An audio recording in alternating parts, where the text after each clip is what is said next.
The January transfer window is coming to an end in a couple of days, and despite it being quiet, the club have agreed a deal for midfielder, of which you may have missed. In today's video, we will discuss this, all whilst going over all of the latest Liverpool news from the last 24 hours. There is so much to cover in today's video, but first, hit the like button and subscribe to the channel and join our fast-growing community. Firstly though, with Jordan Henderson touted with a move from Ajax to Monaco before the end of the transfer window, the ex-Liverpool captain has been blasted for his actions. Thursday brought the surprise news that Henderson was expected to depart Ajax for a third move in 18 months as he neared a transfer to Monaco. It came after a failed and highly controversial spell in Saudi Arabia and a swift escape to the Netherlands, where he became captain of Ajax. But amid speculation over his future, Henderson chose not to wear the armband as he started in their 2-1 win over Galatasaray in the Europa League on Thursday night. Henderson played 77 minutes in a result that saw Ajax through to the knockout playoffs, with goalkeeper Remco Pasveer captaining the side instead. According to De Telegraaf, a frank conversation with technical director Alex Kroos, who insisted Ajax would not sign any documents for a transfer, has now seen Henderson back down. It is explained that Henderson's thoroughly professional image had suffered a major blow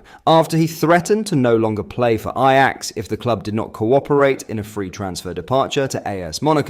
He was criticised as downright childish for not joining celebrations when Bertrand Traore and Kian Fitzjim scored, and he also missed the lap of honour at full time. Henderson is said to have explained his unprofessional behaviour by stating that he had let his head spin. The report continues, with the midfielder, represented by the same agency as Trent Alexander-Arnold, insisting he is not at all wired to force a departure.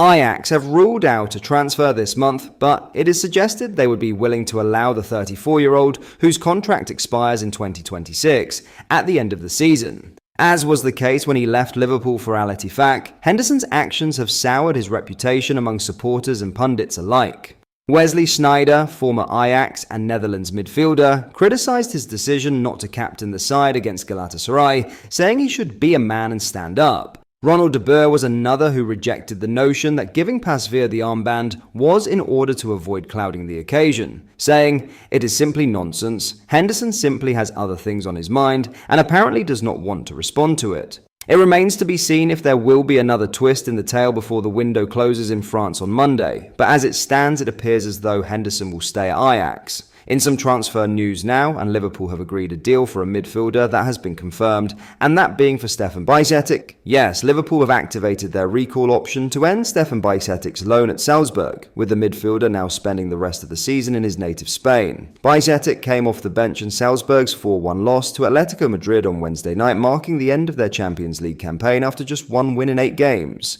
It was the youngster's 19th appearance for the Austrian club, but also his 11th off the bench, with a lack of substantial game time causing concern. Liverpool clearly felt it was not enough to aid Bajcetic's development, with the club withdrawing him from his loan spell at Salzburg before the end of the transfer window. He has instead joined Las Palmas for the remainder of the campaign, arriving in his side battling relegation from La Liga around the midway point. Las Palmas were one of Liverpool's 3 Spanish opponents during pre-season, which likely boosted relations between the two clubs when it came to negotiations over Bajcetic's move. He should take up a key role in Diego Martinez's midfield following injury to Jose Campana and the departures of Fabio Gonzalez and Evan Gill. There are a number of familiar names in the Las Palmas squad, including ex-Man United prodigy Adnan Januzaj, the Scottish duo of Scott McKenna and Ollie McBurney, former Everton forward Sandro Ramirez, and Wolves loanee Fabio Silva. Bajcetic was also wanted by Real Betis, Celta Vigo, Getafe, Real Valladolid and Porto, according to reports, but the decision was made to send him to Gran Canaria instead. His return to Spain should provide him the ideal background to recapture his form after a miserable run of fitness issues, as well as his lack of opportunities at Salzburg. It is maintained that Liverpool see him playing a role in their long-term future, with Arne Slot having explained as much soon after his move to Austria. I hope it will be a big year for him because he's a very talented player, and I think he could become a very important player for us, but only if he gets playing time now, the head coach said in August. Slot added, "It's a smart decision, at least in our opinion, to let him go somewhere where he will hopefully play a lot of games. Then for next season, we'll have a player. If he fulfills his potential, he could definitely play for us in the future." What do you make of this? It is clear Bajcetic has some serious potential. It's the reason he came to Anfield in the first place. He looked solid in some performances under Jurgen Klopp. However, since Arne Slot has come in, Bajcetic has spent the time out on loan. Whereas a lot of other young players are getting the chance to break into the first team, like Dance. It seems that Slot doesn't really have a long-term plan for Bajcetic in the Liverpool team. It could be a case of once this loan deal is up, the club will look to move the Spaniard on more permanently. This isn't necessarily a bad thing. We brought Bajcetic in very cheap, and being a commodity of Liverpool will always help in boosting your value, so selling him could bring in a very tidy profit for the club, which you could say makes the Bajcetic investment a positive one. But let me know your thoughts on this down below. In other news, after Federico Chiesa completed his first full 90 minutes for Liverpool, in the 3-2 loss to PSV Eindhoven, Arne Slot has declared him ready for more at long last. Chiesa took the biggest step of his fledgling Liverpool career so far when he started and played the full 90 in a rotated side against PSV. The winger was arguably the visitors' man of the match, with a hand in both goals, and his performance generated talk of a more prominent role moving forward. While he will drop out of the side when the Reds head to Bournemouth on Saturday, with Mohamed Salah set to take over on the right, Chiesa can now be considered a viable option in the league. That is the opinion of Slot, who, speaking on Friday, commended his number 14 and Liverpool's performance staff for reaching a big milestone in his long-term fitness.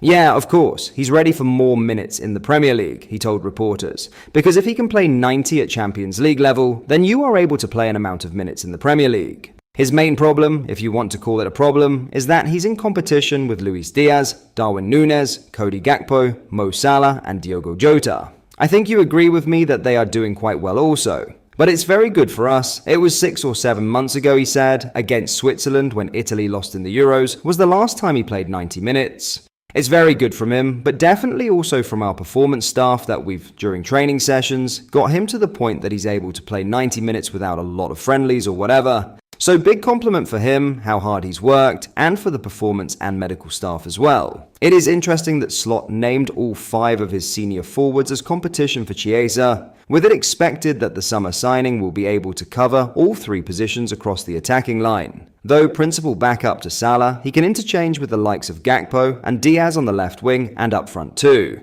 Slot's preferred forward line remains Salah, Gakpo and Diaz, but as the dead rubber loss to PSV showed, there will be plenty of opportunity for the head coach to rotate in the coming months. Chiesa's versatility and newfound fitness will aid this, and it can only be a positive that he is now in contention for minutes in high-profile matches. What are your thoughts on this? Chiesa definitely looked as though he'd not been away from the pitch when he played in the Champions League, and obviously very positive comments made about him here. Let me know what you think down below. But that is all for today. Thank you for watching. I hope you did enjoy. If you did, please hit the like button and subscribe to the channel for daily Liverpool videos. Thank you. I'll see you in the next video.